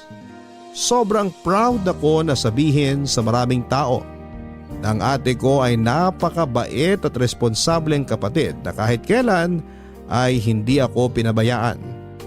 Habang binabasa ko ang liham ko para kay ate ay hindi ko na naman napigilang umiyak dahil sinampal na ako ng katotohanan na wala na siya at hindi na babalik pa at kailangan ko yung tanggapin. Wala na ang taong nagsilbing ina ko sa napakamurang edad. Kasama nga rin sa liham ko ang lahat ng pangarap na binuo namin at ang pangako ko sa kanya na tutuparin ko lahat ng pangarap na yon. Matapos kong basahin ng liham ay nakita kong umiyak na rin ang mga taong naroon sa lamay niya, Papadudot. Bago tuluyang ibaba ang kabaong ni ate ay nagpaalam muna ako sa huling pagkakataon. Nakiusap ako na kung pwede buksan nila ang kabaong niya para mayakap ko siya sa huling sandali. At ang luhang akala ko ay ubos na ay bigla na lamang bumuhos nang yakapin ko ang matigas at malamig na niyang bangkay. Napahagulhol na ako noon na sa sobrang pag-iyak habang si tita naman ay nagmamadaling pinunasan ang mga luha ko dahil masama raw na mapatakan ng luha ang patay. Paulit-ulit akong sumisigaw ng ate ko habang niyakap naman ako ni tita ng mahigpit habang siya ay umiiyak din. Pero dahil kailangan na siyang ihatid sa huling hantungan niya, ay tinakpan na nila ang kabaong ni ate at mas lalo akong napahagulhol. Yung pakiramdam na ayaw ko siyang umalis, ayaw ko siyang bitawan, pero hindi na siya nabibilang sa mga nabubuhay. Ang sakit-sakit, Papa Dudut. Habang patuloy sila sa paggaba ng kabaong ni ate ay parang paulit-ulit na dinudurog ang puso ko at pakiramdam ko ay hindi na yon mabubuo dahil mananatili yung may malaking lamat sa pagkawala ng pinakamamahal kong ate. Matapos nga na matabunan ng lupa ang kabaong niya, ay bumulong pa ako sa hangin at ang sabi ko ay salamat, ate. At kagaya nga ng pangako ko kay ate ay nagtapos po ako ng pag-aaral. Gamit ang perang naipon niya na iniwan niya ay nasikaso ko ang lahat ng requirements na kailangan ko sa pag-a-apply ng trabaho. Nagtrabaho muna ako bilang assistant manager sa isang convenience store. At habang nagtatrabaho ay pinilit ko pa rin tuparin yung pangako ko kay ate na magiging matagumpay ako balang araw. Sinuportahan din naman ako ni tita at hindi niya ako pinabayaan sa bagong yugto ng buhay ko na hindi na kasama si ate. Nakita ni Tita Mabel kung paano ako nagpursige at nagsumika para maging proud sa akin si ate. Pinilit kong mag-ipon at kinausap na rin ni tita ang mga kakilala niya na baka may maging interesado na mag-sponsor sa pag-aaral ko. Hindi siya madali at hindi siya mura, Papa Dudut, dahil ang kursong yon ay para sa mga taong may maraming pera para pang matrikula at panggaso sa ilang taong pag-aaral. Bagay na wala kami ni Tita Mabel ko. Hanggang sa unti-unting tinanggap ko na lamang ang mapait na katotohanan na hindi ko kailanman matutupad ang pangako ko kay ate na maging isang piloto balang araw. Ito ang realidad, Papa Dudut. Kahit na mangarap tayo ng matayog, minsan may mga pangarap na nananatili lamang na pangarap dahil hindi ito para sa atin. Hindi mo maaabot dahil hindi yon ang nakasulat sa tadhana mo. Masakit, ininda ko yon. Kasi para sana kahit papaano ay masuklian ko ang lahat ng sakripisyo ng ate ko kapag naging piloto ako. Pero nabigo ako. Nung una ay nagkasya na lamang ako sa trabaho ko bilang assistant manager ng isang convenience store. Tinuloy ko ang buhay habang dumaraan ako sa depression dahil nga sa hindi ako nakapagpiloto. Tapos akala ko ay mawawalan pa ako ng trabaho kasi nag-transition ang convenience store sa pinagtatrabahuhan ko. Nagpalit kami ng pangalan, Papa Dudut. Akala ko noon ay matatanggal ako. Nagka-anxiety ako sa kakaisip. Nang makumpleto ang transition at napalitan na ang tawag sa store namin ay ginawa akong manager. Doon naging maayos lahat sa akin. Mapalad ako, hindi dapat ako nag-iisip ng kung ano-ano. Ipinanalo ako ng ate ko at nakapagtapos ako. May marangal na trabaho, disenteng sweldo at nakakatulong ako sa Tita Mabel ko. Ano pa bang hahanapin ko? Wala na, Papa Dudut. Wala nang kulang. Hindi man ako naging piloto pero napapasaya ko ang mga taong pumapasok sa store ko. Hindi man ako nagpapalipad ng eroplano ay nakapagbibigay naman ako ng munting saya. Pag nabubusog at nabibili ng mga customer namin ang mga kailangan nila. Lalo na yung mga bata na ang ngiti ay abot tenga pag inaabot ko na yung ice cream nila. Hindi eroplano ang pinapalipad ko, Papa Dudut, kundi saya para sa ibang tao. Gusto kong ialay ang tagumpay kong ito para sa namayapa kong kapatid. Para sa iyo ang lahat ng ito, ate. At dito ko na nga po tinatapos ang kwento ko at ng pinakamamahal kong ate. Lubos po akong nagpapasalamat kung sakali man na ito ang mapalad na basahin ngayong araw. More power po sa inyong programa. Ang inyong forever kapuso at kabarangay, Rain. Maraming salamat, Rain, sa pagbabahagi mo ng iyong kwento. And mga kabarangay, ang papel ng isang ina ay mahalin ang kanyang mga anak na buong puso at alagaan ang mga ito. ibigay ang kanilang pangangailangan sa araw-araw pero sadyang may mga ina na pabaya sa kanilang mga anak. Kagaya na lamang ng sinapit ng magkapatid na sina Rina at Rain na sa murang edad ay nabuhay ng walang gumagabay na ina. Lagi sana nating tatandaan na sa bawat pabayang ina o magulang ay may mga anak na nagdurusa o kaya naman ay nawawala ng direksyon ng buhay. Pero sa kaso ni Rina at Rain, ang isa't isa ang naging sandalan nila upang magpatuloy sa kabila ng pagtalikod sa kanila ng kanilang ina. Natupad ni Rain ang kanyang mga pangarap dahil sa matinding sakripisyo ng kanyang kapatid. Kaya kung nais bumuo ng pamilya, ay pag-isipan munang mabuti kung handa na ba kayo o handa na ba sa bigat ng responsibilidad ng pagiging isang magulang. Hanggang sa muli, ako po ang inyong si Papa Dudut sa mga kwento ng pag-ibig, buhay at pag-asa sa Barangay Love Stories number 1. Mga kwento ng pag-ibig, kwento ng pag-asa at mga kwento ng buhay dito sa Barangay Love Stories. Love Stories. Forever.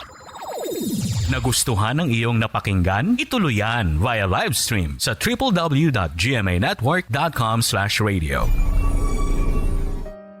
Kabarangay, i-share mo ang iyong Barangay Love Stories. Sabay-sabay nating pakinggan ang iyong kwento ng pag-ibig, buhay at pag-asa. Ipadala lang sa barangaylovestories@yahoo.com.